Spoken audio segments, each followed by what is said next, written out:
오늘 갈라디아서 1장 11절에서 24절까지 말씀 가지고 복음의 확신으로 살아갑시다 하는 제목으로 여러분들과 말씀의 은혜를 나누려고 합니다.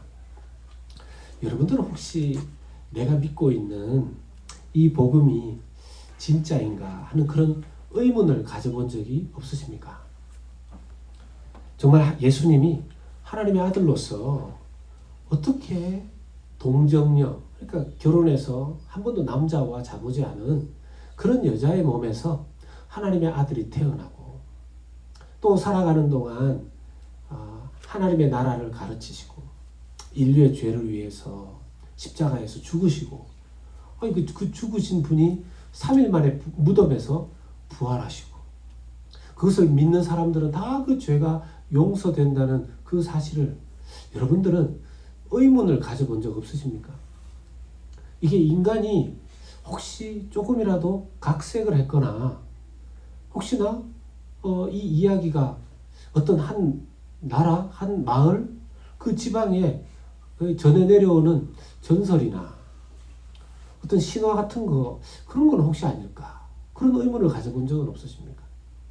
이 성경에 나와 있는 이 내용들이 진짜 이게 사람이 조금 더 건드린 것이 아닌 하나님께서 개입하시고 하나님께서 다 만들게 하신 정말 다 모든 것이 사실이고 진리인 그것이 맞을까? 그런 의문을 의심을 해본 적 없으십니까?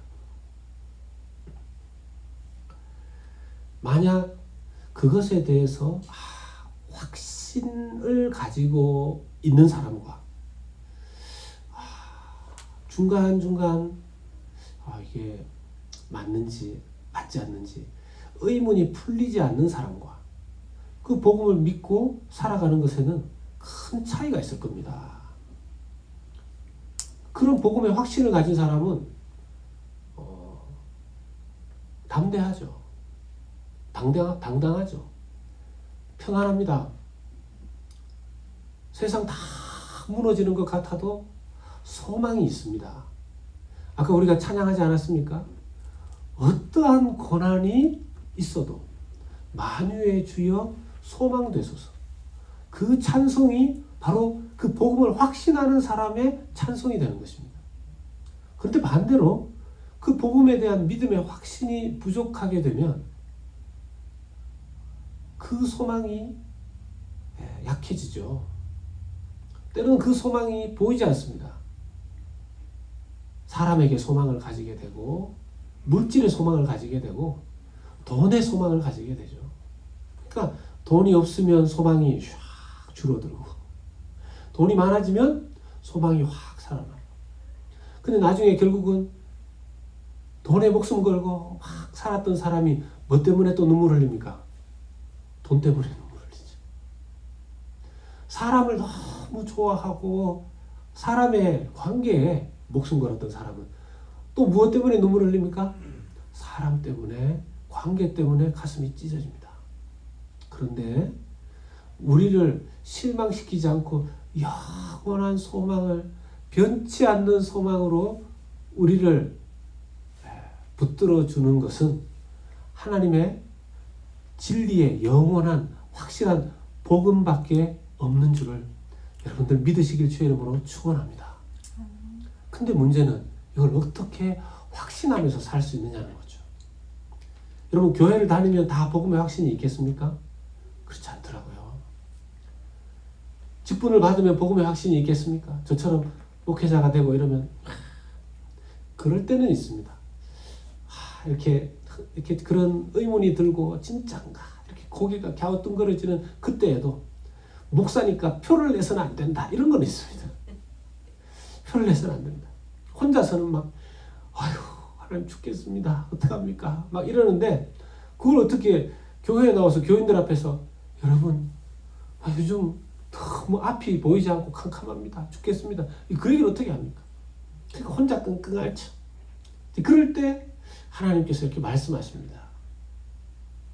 김 목사, 정말 너는 복음에 대한 확신이 얼마만큼 있느냐? 여러분에게 저도 질문해 보고 싶습니다. 여러분들은 복음에 대한 확신이 얼마만큼 있으십니까? 10%? 50%? 90%? 100%? 성경에 복음에 대한 확신이 100%였던 사람이 있습니다. 100% 복음에 대한 확신이 있었던 사람이 있습니다.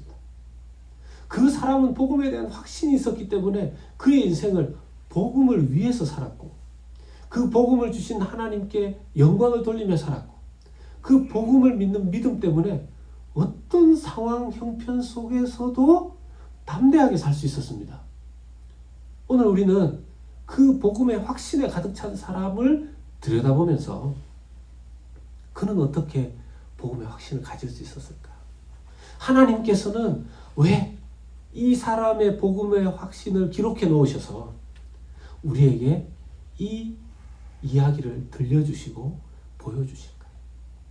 하나님께서도 우리에게 이 사람처럼 복음의 확신을 가지고 살아가기를 원하시는 하나님의 뜻이 들어있는 줄로 믿습니다. 오늘 그것을 여러분들과 함께 살펴보려는 것이죠. 바로 사도 바울입니다. 갈라디아서 1장 11절에서 12절을 보면 그는 자기가 복음을 어떻게 받았는지 중요한 이야기를 합니다. 같이 읽어보겠습니다. 시작. 형제들아, 내가 너희에게 알게 하노니 내가 전한 복음은 사람의 뜻을 따라 된 것이 아니니라. 이는 내가 사람에게서 받은 것도 아니요 배운 것도 아니요 오직 예수 그리스도의 계시로 말미암은 것이라. 아멘. 이게 사도 바울이 받은 복음이라는 거죠. 사도 바울은 이걸 누구에게 배우거나 자기가 연구해서 발견해낸 것이 아니라는 겁니다. 그리스의 철학은요, 뭔가 막 많은 것들을 생각하면서 이렇게 탁탁 깨달았습니다. 인간의 육체는, 여러분 플라톤의 철학의 가장 중요한 부분이 뭡니까? 인간의 육체는 악하다. 보이지 않는 것은 선하다. 그게 플라톤의 철학에 녹아있는 사상입니다. 근데 이 플라톤의 철학에 녹아있는 그 사상이 여러 종교에 영향을 끼쳤죠. 그래서 많은 사람들이 생각합니다. 육체적인 것들은 좀 수준이 떨어지고 또 악한 것이고 좀 영적인 것,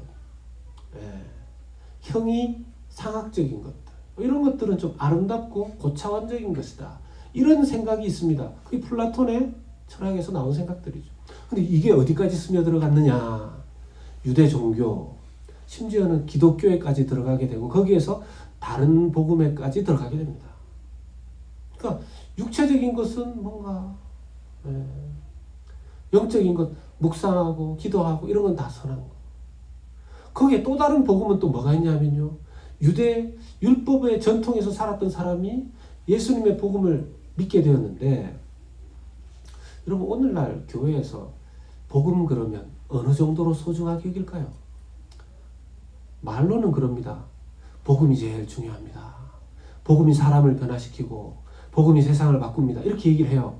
그런데 많은 사람들에게 교회 안에서 복음은 예수 믿을 때 첫 단계에서 필요한 입구의 수준. 그러니까 복음은 믿었습니까? 복음 믿으십니까? 예, 믿었습니다. 그럼 구원 받으셨습니다? 땡. 그 다음부터 뭡니까? 교회 안에서 봉사하고 또 뭐 구제하고 또 뭘 해야 되고. 믿는 사람이 왜 그걸 안 합니까? 믿는 사람이 왜 그걸 안 합니까? 믿는 사람이 그걸 안 해도 돼요. 믿는 사람이 무조건 그걸 하라는 법이 없어요. 우리가 너무 많은 부분에서 신앙생활을 거꾸로 하죠. 여러분, 우리가 복음을 믿고 은혜로 복음을 믿고 어떤 뭐 구제도 하고 성교도 하고 봉사도 하고 하는 이유가 뭡니까? 자기의 유익을 위해서인가요? 아닙니다. 자기 유익을 위해서가 아니죠. 하나님의 은혜에 감사해서 하는 거예요. 근데 이 순서가 바뀌어서 내 유익을 위해서, 또 우리가 늘 이야기하죠. 하나님을 위해서 그렇게 해야 된다. 하나님은 그렇게 안 해도 돼요. 하나님은 뭐 그렇게 안 하셔도 스스로 영광스러운 분이시지 않습니까? 근데 하나님께서 우리를 통해서 영광을 받으시는 원리가 뭐냐 하면, 우리가 하나님께서 주신 그 복음을 깨닫고 그 복음을 믿고 그 복음을 즐거워하고 그 복음에 감사하고, 그래서 난 좀 이 복음 때문에 이 은혜 때문에, 이 감사 때문에 내가 누군가도 좀 섬기고, 누군가도 좀 이렇게 나누고, 누군가의 좀 종이 되고, 그럴 수 있는 거죠. 하나님 때문에 그렇게 하게 됩니다. 단계로 들어가야 됩니다. 안 그러면 어떤 사람들은 교회 안에서 봉사하면서 마음이 굉장히 힘들어하는 경우를 봅니다. 제가 지난번 섬겼던 교회 중에는 어떤 봉사하는 분 중에 얼굴을 보니까 너무 이렇게 뭔가가 고심이 많아요. 왜 그러십니까, 집사님? 목사님, 지금 영적으로 제가 참 많이 안 좋은데 어쩔 수 없이 지금 이 봉사를 해야 됩니다. 교회는 특별 새벽 부흥회라 그래가지고 막 교회 예배당 본당 안쪽에서는 막 후끈후끈하고 막 기도하고 찬양하고 예배하는 소리가 막 쫙 울려 퍼지는데 이분은 어쩔 수 없이 밖에서 봉사를 해야 되는 분이라서 저는 그걸 해야 됩니다. 제가 제 집사님한테 집사님 들어가십시오. 예배드리러 들어가십시오. 예배드리러 들어가십시오. 집사님의 마음에 하나님의 영광의 복음에 대한 기쁨부터 회복하셔야 됩니다. 우리 집사님이 먼저 하나님 때문에 행복해야 됩니다. 여러분, 이 원리는요, 목사인 저도 마찬가지예요. 여러분, 목사가 행복해야 돼요. 목사가 행복해야 돼요. 그래서 목사가 행복한 이유가 다른 것 때문에 행복한 게 아니라 목사님이 복음 때문에 행복하고 하나님 때문에 행복해야 성도들에게도 그 행복을 나눠줄 거 아닙니까?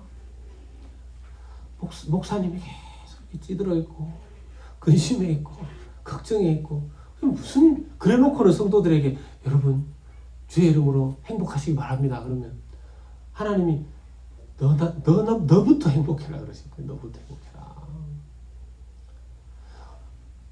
하나님께서 우리에게 주신 그 복음에 다른 것을 섞어 넣으면 우리의 행복의 기준이 복음의 순수한 그 복음 때문이 아니라 세상적인 것들로 자꾸만 우리의 그 행복을 갉아먹습니다. 그걸 잘 모르죠.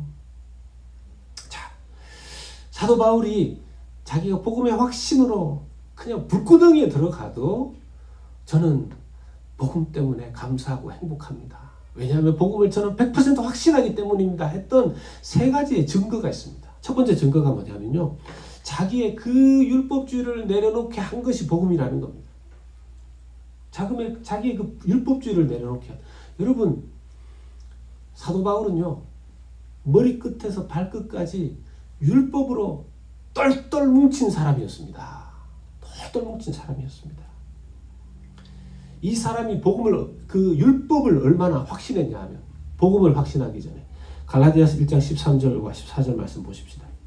내가 이전에 유대교에 있을 때 행한 일을 너희도 들었거니와 하나님의 교회를 심히 박해하여 멸하고 심히 박해해서 멸한다는 의미는 하나님의 교회를 괴롭히고 어디까지 목표냐 하면 멸한다. 파멸시키는 데까지.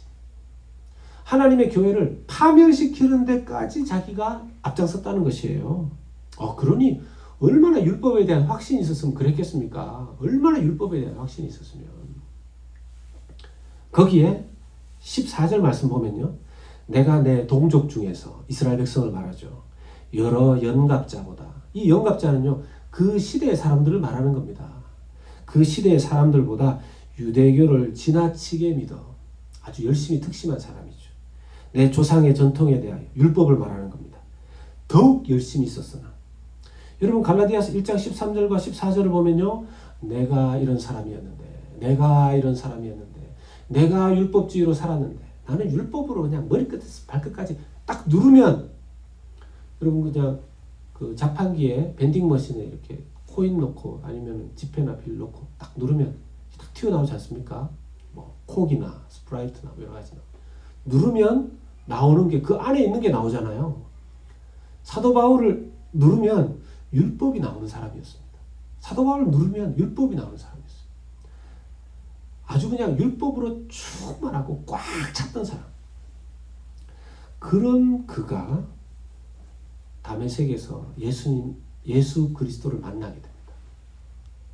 너무 충격이 컸죠.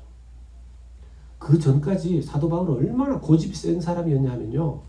율법을 확신한 사람이었냐면 어렸을 때 그는 로마 시민권을 가진 사람으로서 율법을 공부하기 위해서 가말리엘이라는 유명한 랍비에게 공부하기 위해서 유학을 갑니다. 그리고 어린 나이에서부터 율법을 배우고 바리새인이 되고, 그리고 그 율법 속에서 살았던 거죠. 근데 예수 그리스도의 그 복음이, 심지어는 사도들이 죽는 것도 봤고 사람들 죽이는데 앞장섰던 살인자예요. 스데반 집사가 죽을 때 사도 바울이 앞장섰던 사람 아닙니까?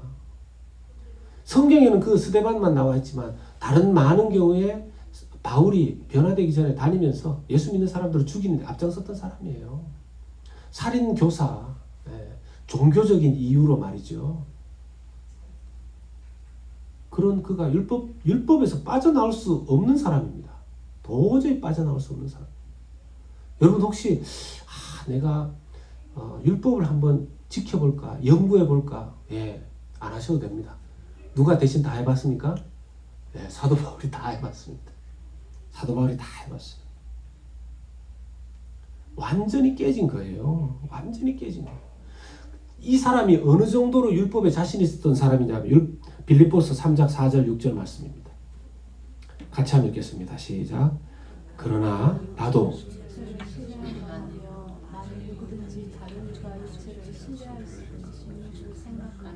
나는 더욱 그러하리라.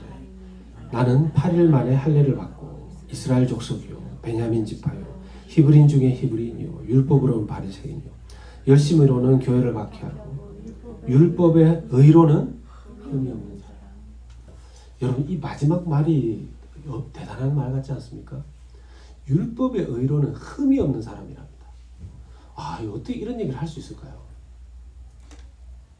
율법을 갖다 대놓고 나는 흠이 없는 사람이다. 그 정도로 자신 있었다는 거죠. 율법의 모든 것을 걸고 살았던 사람들이라는 겁니다. 사람이었다는 겁니다. 그런 그가 어떻게 바뀝니까?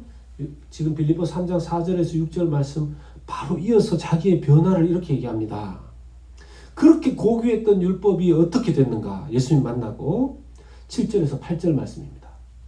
같이 읽겠습니다. 시작. 그러나 무엇이든지 내게 유익하던 것을 내가 그리스도를 위하여 다 해로 여길 뿐더러 또한 모든 것을 해로 여김은 내 주 그리스도 예수를 아는 지식이 가장 고상하기 때문이라. 내가 그를 위하여 모든 것을 잃어버리고 배설물로 여김은 그리스도를 얻고.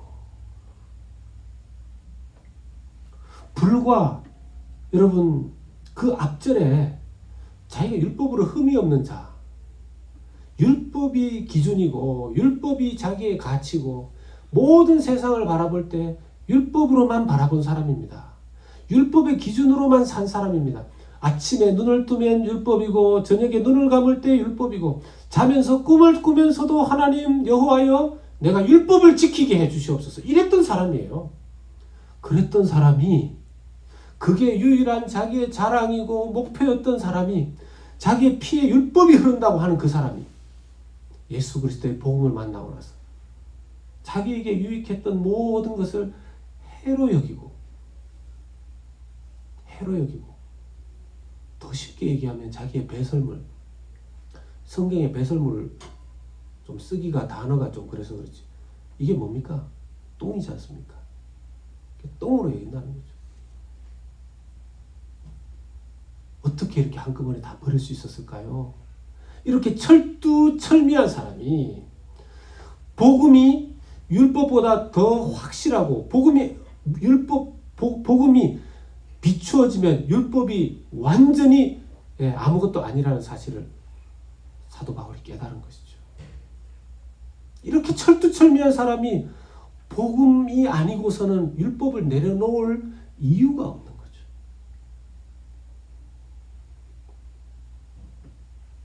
그러면서 그가 고백합니다. 그럼에도 불구하고 자기가 율법을 내려놓고 복음을 받아들이게 된 것은 하나님의 은혜였다는 것입니다.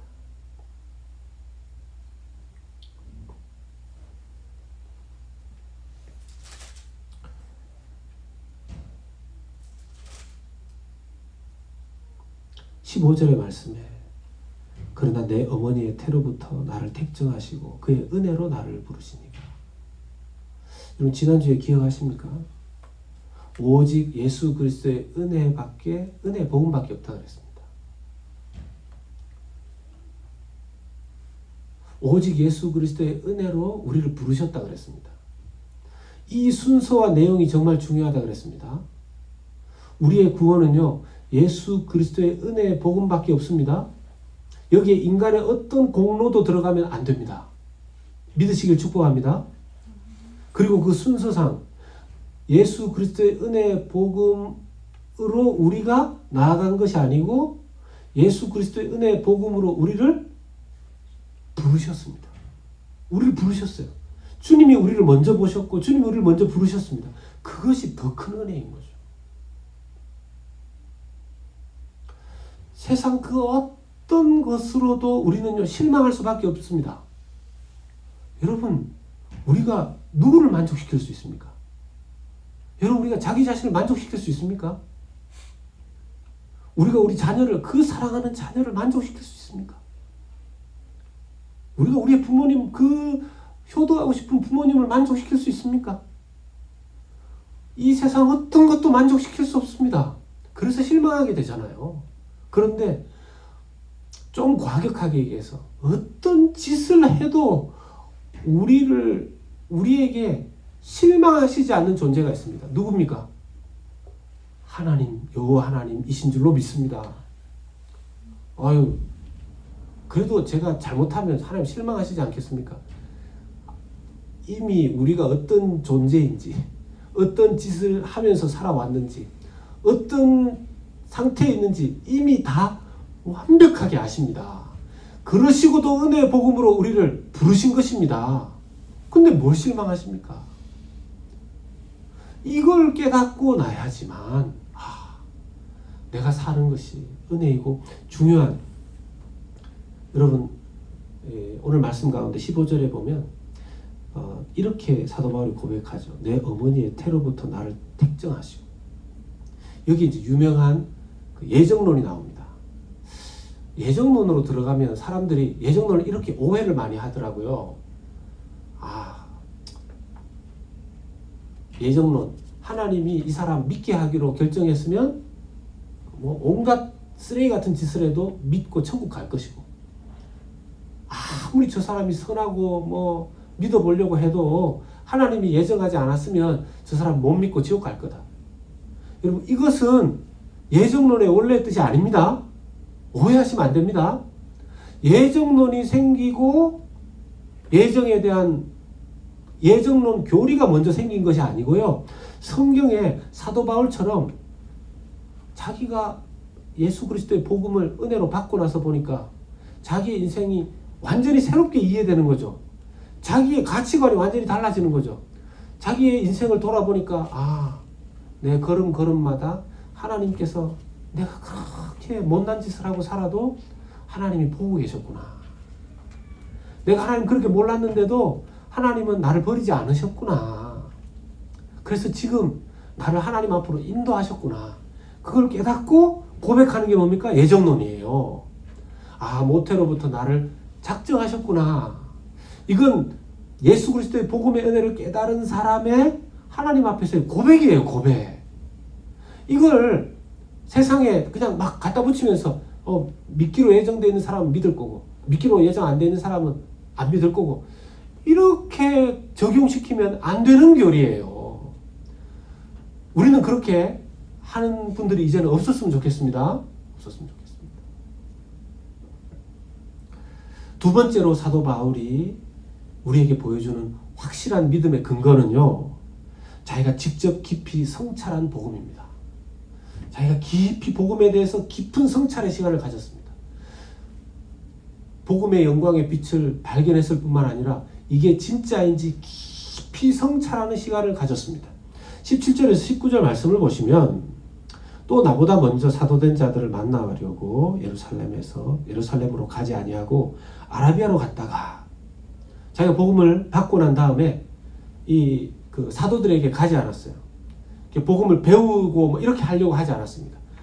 예수 그리스도의 복음을 받고 난 다음에 사도들에게 먼저 가지 않고 그 복음을 깊이 성찰하기 위해서 아라비아로 갑니다. 근데 이 아라비아에 머물렀던 기간이 18절을 보면 그 후 3년 만에 내가 개발을 방문하려고 하는 걸 볼 때 많은 사람들이 아라비아에 3년 정도 머물렀다고 이제 추정을 하거든요. 오랜 시간. 3년 동안 뭐 했을까요? 하나님께서 복음을 깨닫고 곧바로 막 사용하시지 않고 이 머리끝에서부터 발끝까지 복음으로 그냥 피가 흘렀던 이 사람을 이 자기의 지금까지의 지식을 싹 갈아엎는 시간으로 그 아라비아의 복음을 성찰하는 시간으로 사용하셨던 거죠.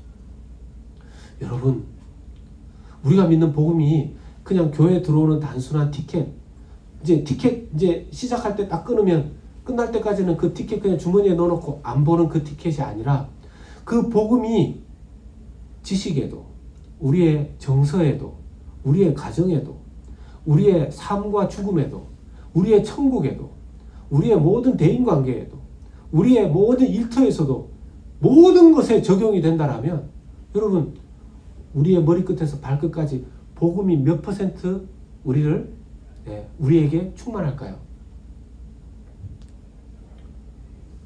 이걸 제가 이 사도 바울의 예를 보면서 여러분, 우리 도전받아야 됩니다. 도전받아야 돼요.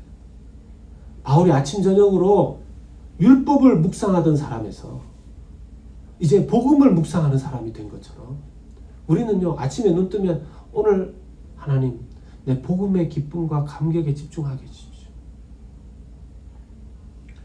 우리는요, 포커스가 자꾸 흔들립니다. 포커스가 자꾸 흔들립니다.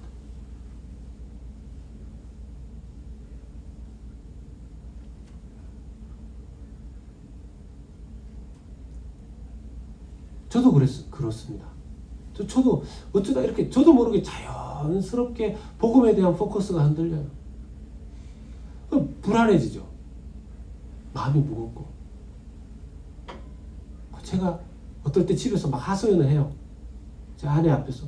여보, 목사가 좀 복음에 포커스를 맞추고 좀 든든하고 좀 이래야 되는데 아휴, 왜 이럴까 목사라는 사람이. 그럼 아내가 저한테 얘기해 줍니다. 주님을 바라봐야 됩니다. 주님 바라봐야 됩니다. 이전에는 그 교과서와 같은 얘기가 그 누가 몰라서 내가 이런 얘기를 하나 그랬는데요. 그런 말들을 통해서 우리가 자꾸 주님 바라보는 인생으로 갈 때 하나님께서 그 포커스를 회복시켜 주시면서 그 복음 때문에 살아가는 힘도 회복시켜 주시는 것을 경험하게 됩니다.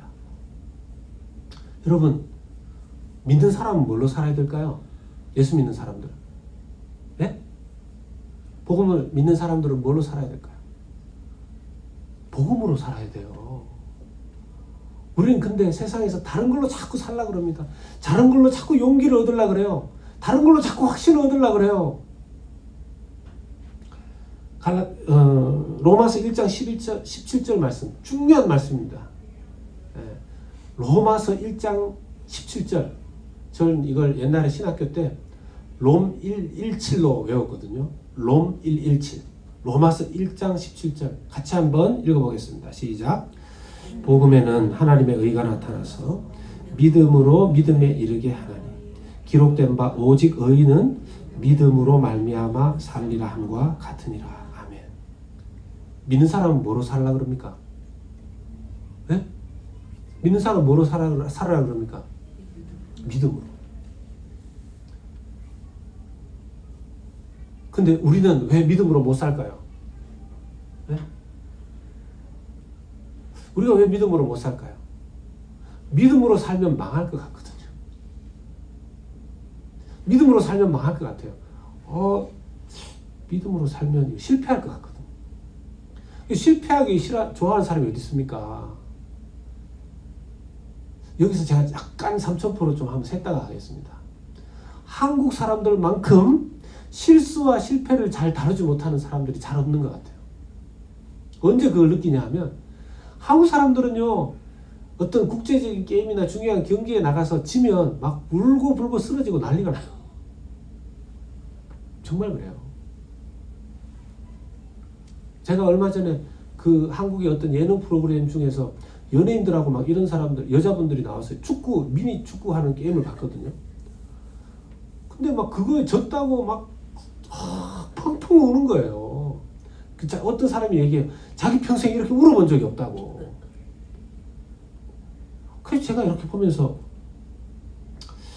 저 사람 착각을 해도 대단히 착각을 한다. 그 사람이 직업이 가수란 말입니다. 그 사람의 직업이 뭐 아나운서이고 연예인이란 말입니다. 근데 거기에 그렇게 목숨 걸 일이 아닌 거죠. 맞습니까, 여러분? 여러분데요, 근데 그럴 때 좀 즐기면 안 되나? 저도 이기면 기분 좋죠. 지면 서운하죠. 근데 이게 그렇게 목숨 걸 일입니까? 그게 이렇게 목숨 걸 일. 삼천포로 잠깐 제가 갔었는데 다시 좀 말씀으로 돌아왔어요. 우리는 세상의 어떤 기준이 잘 되고 못 되고에 기분은 좀 더 좋고 조금 더 서운하고 이럴 수는 있지만 진짜 우리가 살아가야 되는 삶의 원동력은 무엇입니까? 믿음입니다. 복음입니다. 여러분 믿으시길 주의 이름으로 축원합니다. 복음으로 살고 믿음으로 살면 조금씩 흔들릴 수 있지만 주 안에 있는 영원한 기쁨과 그 영광의 소망이 우리를 계속 붙들어 주시는 줄로 믿습니다. 세 번째는요, 우리가 복음을 정말 확신한다면 사도 바울처럼 복음을 전해야 됩니다. 여러분 우리가 복음을 못 전하는 이유는 뭘까요? 때로는 확신이 약하기 때문에. 확신이 약하기 때문에.